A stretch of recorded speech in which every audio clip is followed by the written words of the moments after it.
Hello everyone, welcome to back my computer official school. আজ আমাদের পাওয়ার পয়েন্টের পরবর্তী ক্লাস। এই ক্লাসে আমরা যে বিষয়গুলি নিয়ে আলোচনা করব আপনারা ইতিমধ্যে বুঝতে পেরে গেছেন এবং আপনারা এই মুহূর্তে দেখতে পাচ্ছেন আমরা যে সমস্ত টুলগুলি নিয়ে আলোচনা করব।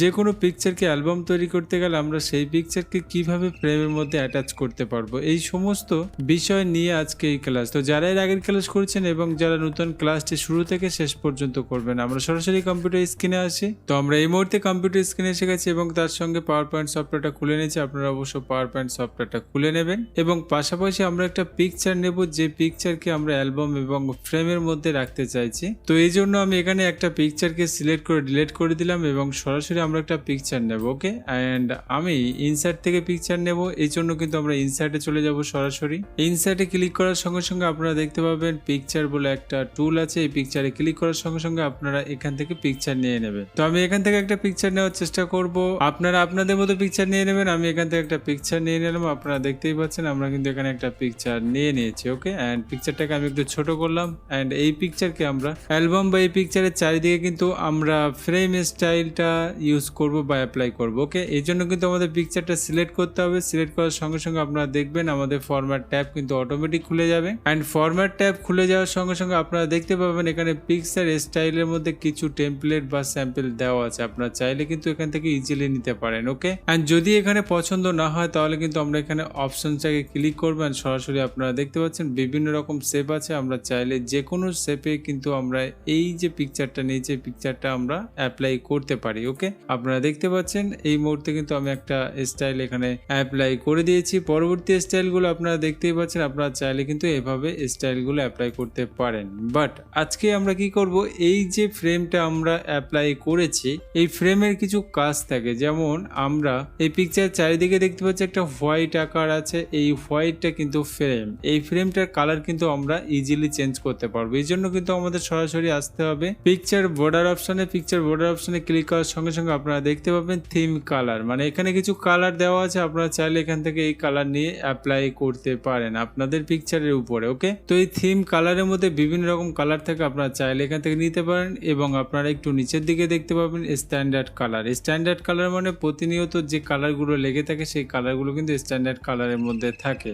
ওকে, এন্ড আমরা চাইলে কিন্তু এখান থেকে নিতে পারি, বাট আমরা এখান থেকে নেব না। তার কারণ হলো আমাদের আরেকটা অপশন কিন্তু এখানে আছে, চাইলে আমরা ওখান থেকে নিতে পারি। তো আপনারা এখান থেকে না নিয়ে কিন্তু একটু নিচের দিকে দেখতে পাবেন রিসেন্ট কালার। এই রিসেন্ট কালার হলো আমরা একটু আগেই যে ফ্রেমটা ইউজ করেছিলাম সেই কালারটা কিন্তু এখানে আছে। আমরা চাইলে এখান থেকে কালার নিতে পারি এবং যদি আমরা চাই আমাদের ফ্রেম কালার একদমই দেব না, সেক্ষেত্রে কিন্তু আমরা আবার পিকচার বর্ডারে যাব অ্যান্ড এখান থেকে সরাসরি নো আউটলাইনে ক্লিক করে দেবো। নো আউটলাইনে ক্লিক করে দেওয়ার সঙ্গে সঙ্গে আপনারা দেখতে পাবেন আমাদের যে পিকচারের মধ্যে স্টাইল দিয়েছে সেই স্টাইল কিন্তু কোনো রকম কালার নেই। ওকে, অ্যান্ড আমরা সরাসরি কিন্তু আবারও দেখতে পাবো মোর আউটলাইন কালার। এই মোর আউটলাইন কালার হলো আপনার কালার যদি এখানে পছন্দ না হয় তাহলে কিন্তু আপনি সরাসরি মোর আউটলাইন কালারে ক্লিক করতে পারেন। ক্লিক করার সঙ্গে সঙ্গে আপনারা দেখতে পাবেন এখানে বিভিন্ন রকম কালার এসে। এই কালারের মধ্যে আপনি চাইলে যে কোনো কালার নিতে পারেন এবং যদি মনে করেন যে এখানে কালার পছন্দ হচ্ছে না তাহলে কাস্টমাইজে ক্লিক করবেন অ্যান্ড ক্লিক করার সঙ্গে সঙ্গে এখানে কালার আছে। আপনার ইচ্ছে মতো এখানে ক্লিক রেখে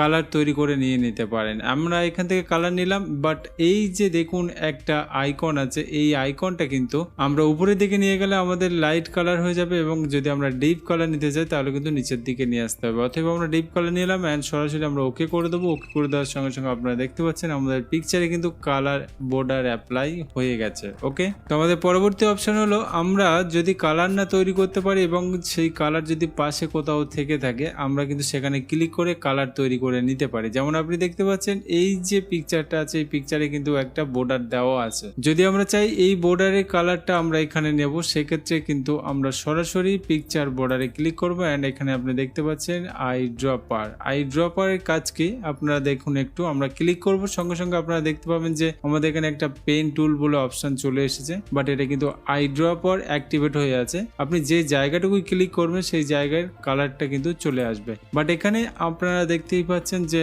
আমাদের সেই কালারটা আসেনি, এখানে ব্লু কালার এসছে।